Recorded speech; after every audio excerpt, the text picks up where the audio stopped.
Food trucks, there's so many of them in this beautiful city of Ottawa, Gatineau, and you know what, if you come on Merivale Road, you're gonna find one that's gonna tickle your taste buds, Caribbean style. And if we're gonna do a Caribbean show, gotta wear my Caribbean shirt. That's right, turn down the color on your TV sets, kids. This is Ottawa Eats.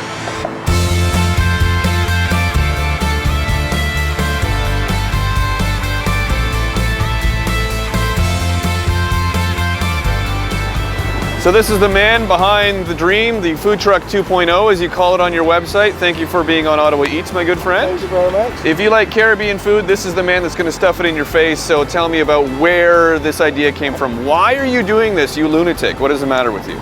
Well, I guess this idea comes from my passion for Caribbean food, and in particular Barbadian cuisine, food from Barbados. I immigrated to Canada in 1999, and I quickly noticed that most of the Caribbean restaurants were Jamaican restaurants. Right.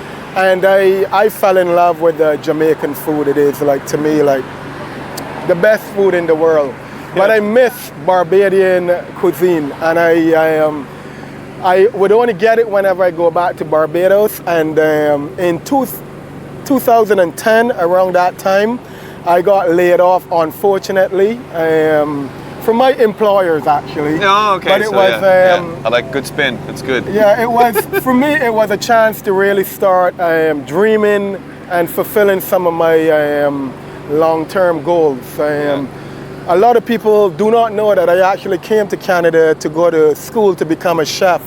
But I end up going to university to do other things. Right. And after I got laid off, I got back into cooking, and I started watching the Food Network and saw some amazing food trucks in the United States, and it really got me dreaming, got me thinking. And I went back home to Barbados, and I was all depressed about being laid off, and my friends are like, hey, why don't you open a food truck? Why don't you get back in the cooking business? So I came back to Canada energetic, started to talk to my wife, convince her that I'm gonna have a food truck. That was the hardest conversation, right? That was the hardest conversation. Because she's tough, probably. Did you have to beg? Did you have to? I begged, I pleaded, I did pretty much everything, because I know if I can convince her that it is viable. Yeah. I know it would be, you know. And okay. So we've talked about your dream and how important it is to you, and how great the food is. And we're going to get into the difference between Jamaican and Barbadian food and all that kind of stuff. But I have two really important questions for you, and then we're going to get into making some food. Number one, is it Caribbean or Caribbean? How do you say it?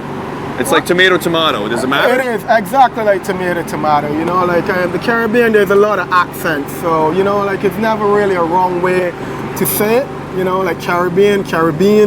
Yeah, Caribbean, you know, whatever. Okay. And number two, really important question. This is going to set up the entire show. What do you think of my shirt? I love it. Yeah. See, this is my mother got this for me. Oh. Yeah. See, Mom, I do wear your clothes that you get me on vacation. You think I don't, but I do. Yeah. Yeah. He does. Yeah, man. Yeah, man. See? All right, so we're going to get into making some great Caribbean or Caribbean food, whichever you like. And by the way, if you're looking for this place, it's here on Merivale Road. You're looking for the beautiful Caribbean food truck. It's not very hard to find. I mean, look at this thing. It's beautiful. So we're going to go inside and we're going to make some beautiful food right here on Ottawa Eats.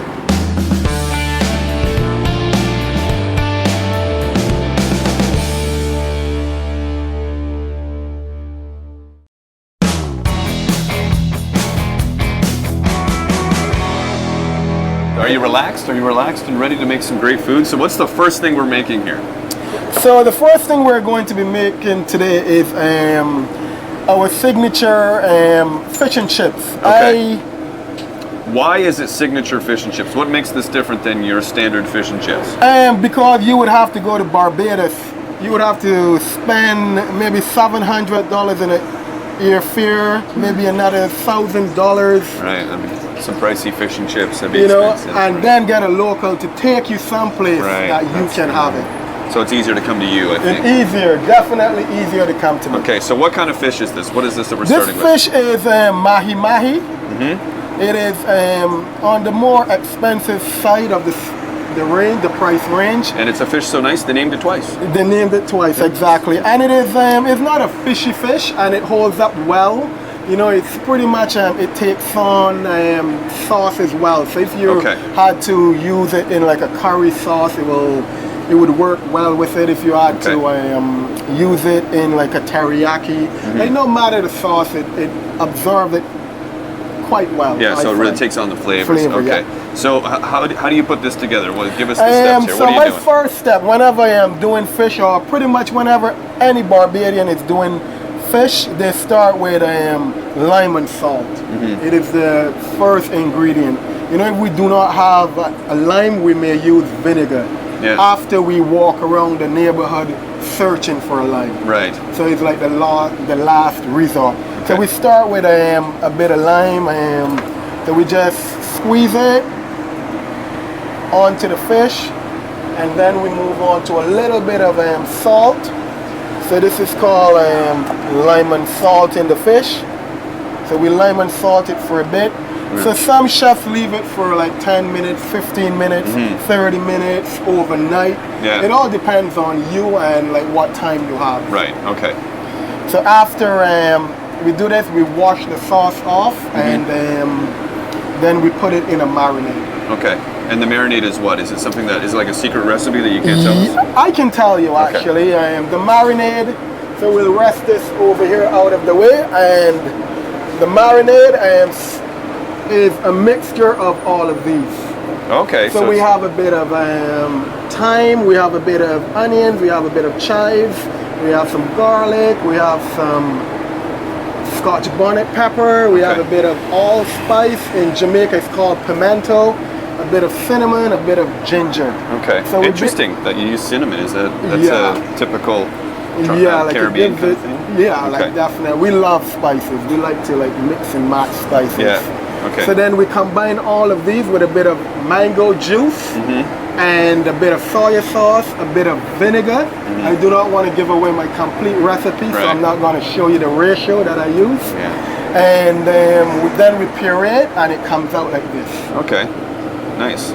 So this is something that you've made from scratch, and this is what you use for your fish? For my fish and my chicken. So this is our jerk marinade. Oh, okay, very nice.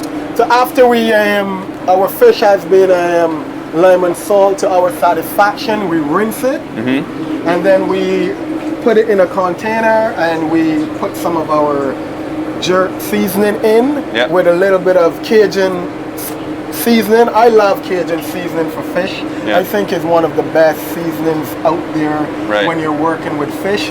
You can actually just use it with a little bit of butter, a little bit of white wine, and just drop the fish in it. Okay. Sprinkle it on top, and it will work well. We let it marinate overnight, and it comes out, it looks like that. That smells absolutely amazing. Okay, so that's the fish. So what do you do? So now you're going to bread it in here? So now, so I'm not a fan of batters. You know, I know a lot of people are. They have beer batter, Guinness batter, but I'm simple. I like to taste the fish and the seasonings that I put on the fish. And I find a batter, you end up eating batter instead of fish. You know, and it takes up too much oil. So what we like to do is a little flour. We like to mix a little bit of flour and a little bit of Cajun seasoning to kind of give it a little crunchy layer after it's fried. Okay. And we do not like deep frying. We like a little pan fried with a little bit of oil as possible. And that's the thing with a lot of fish and chips, you feel like you're eating a big ball of grease and lots of batter. It's just oil running down your face, running down your shirt. Okay. So we try to get away from that. Okay, perfect. All right. So let's put this in the flour, and we'll get this ready, and then we're going to chuck it in the pan, right? Yes. We put it in the flour. We get it coated nice.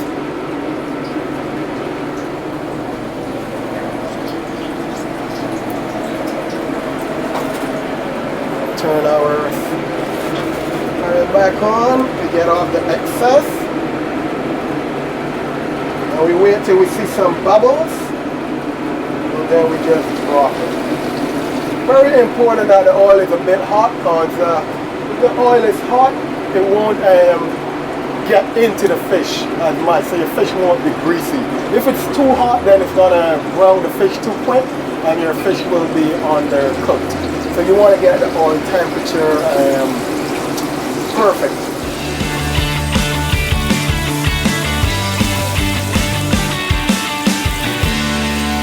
We are ready to plate. All right. And this is our signature Jack Sparrow fish and chips. That's amazing. Look at this. Beautiful.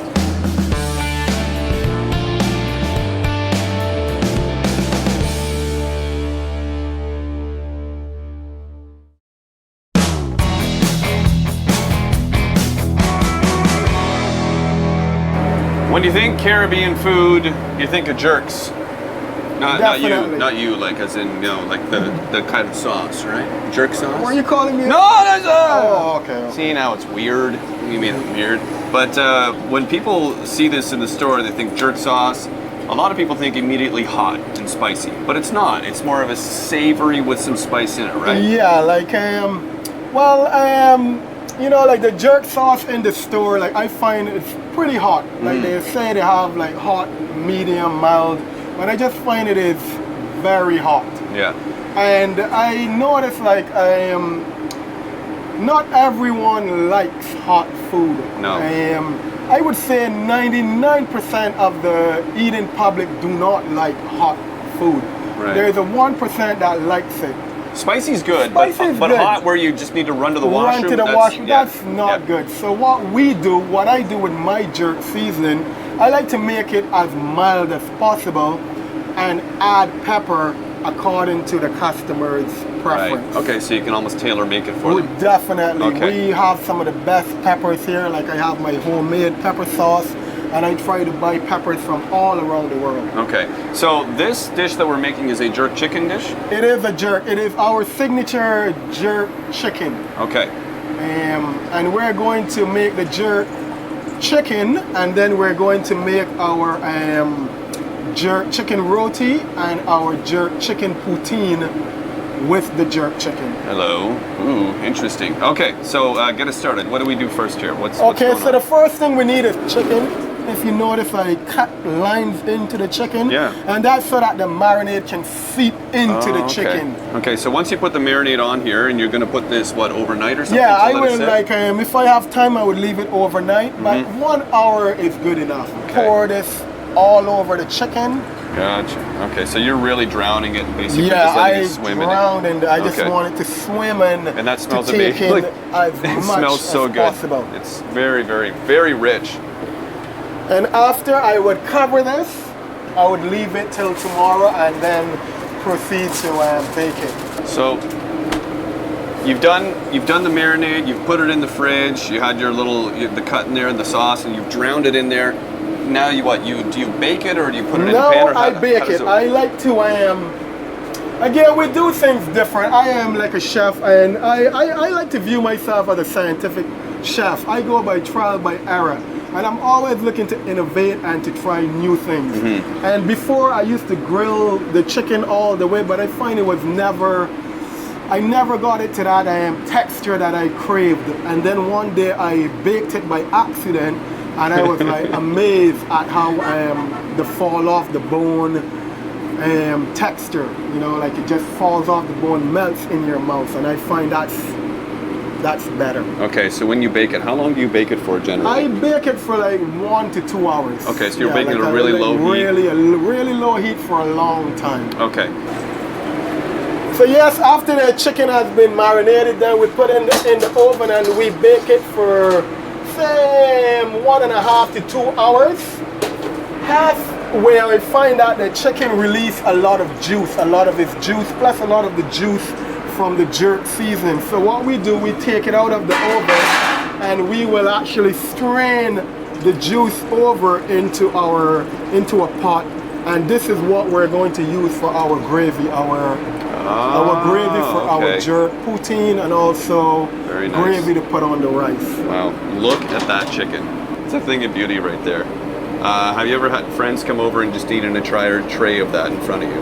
I am not as yet, but I'm going to Domino's tonight, and I want to take a bunch for the guys. I actually was like, what can I take?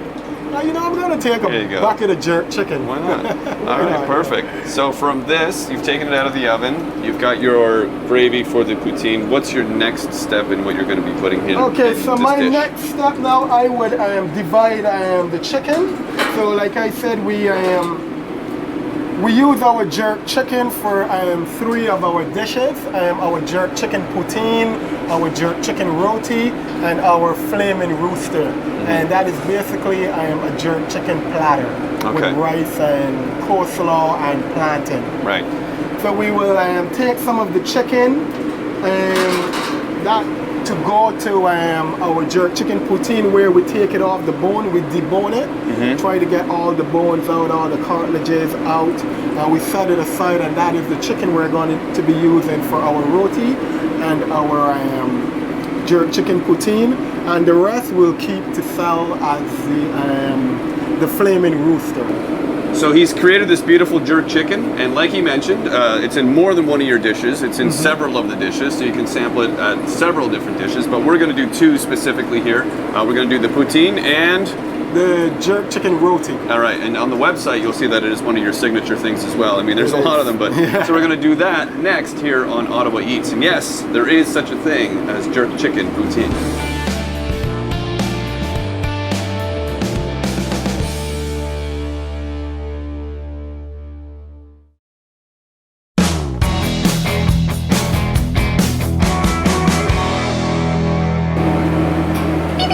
All right, we're ready to make some food here at the Caribbean Cruiser. We're going to show you some of the signature jerk chicken dishes that he makes here. The first one we're going to do is the poutine. So we saw the beautiful chicken already that you've prepared for us with your amazing homemade marinade that it's been stewing in, it's been baking in for hours on end. So what are the last couple of steps in putting all of this together here?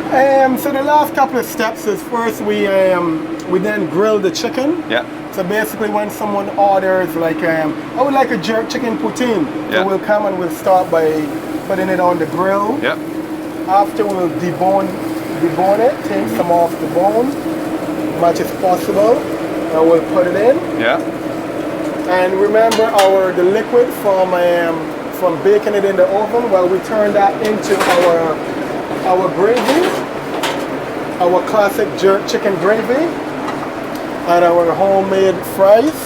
So we go ahead and we start with a bit of fries.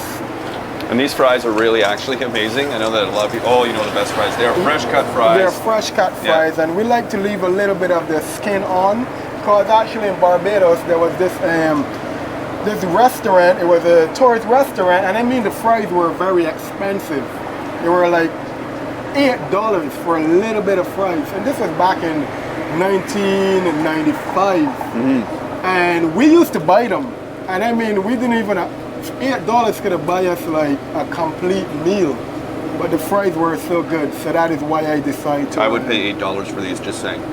To try to do them this way. Yeah, so mark them up. Yeah. Start charging people more. I don't know if I can do that here.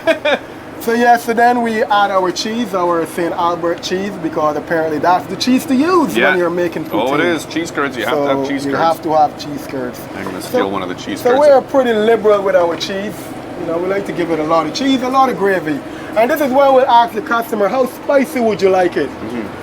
So it depends on how spicy. Some would say a little spicy. Some would say I want it lip tingling. You know, some would say surprise me, give me as hot as you can. Right. You know, so then we proceed. We let our we like to do the gravy in pans. Like when we're busy, if we're at a festival, then we'll make a big batch. But we like to make small individual batches. So after we get it warm up, we get it nice and thick, and then we just go ahead and we just pour that over this bad boy here. And there you go. And there you go. Wow. Okay. The jerk chicken poutine. Jerk chicken poutine. It's a thing of beauty.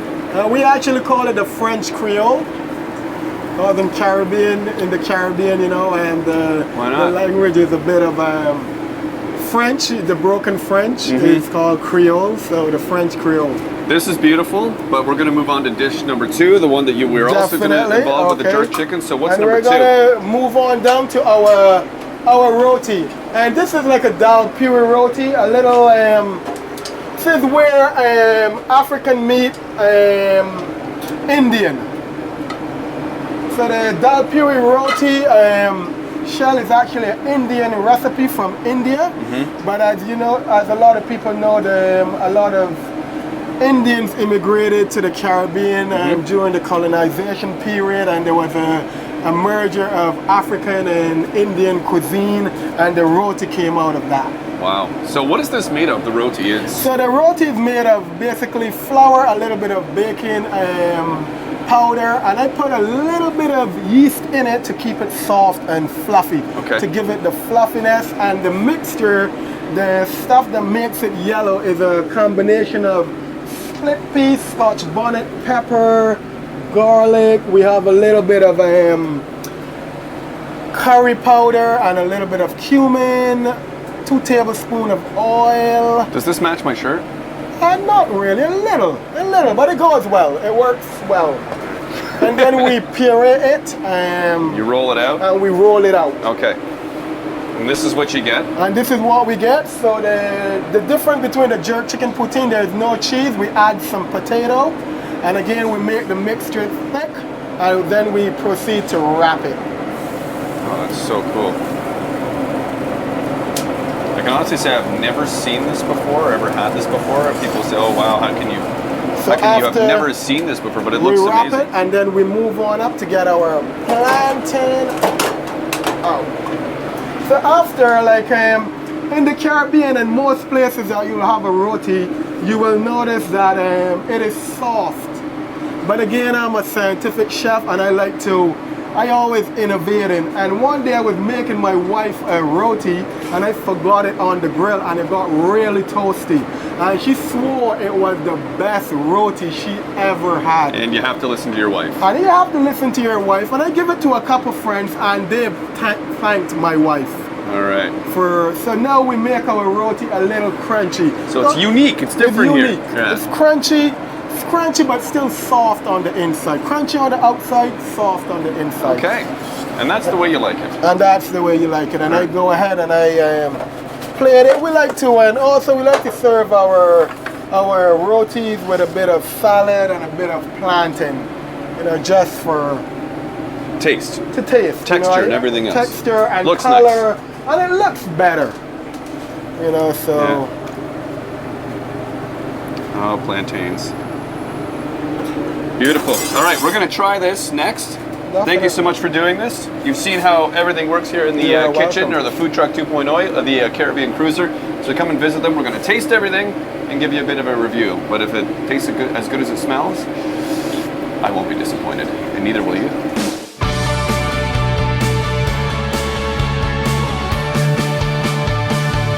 Hey, thanks for watching Ottawa Eats. This is my man Julian. Thank you so much. You're welcome. Caribbean Cruiser on Maryville Road. Come find them at thecaribbeancruiser.com. I'm going to try this because I'm dying out of curiosity. The jerk chicken poutine.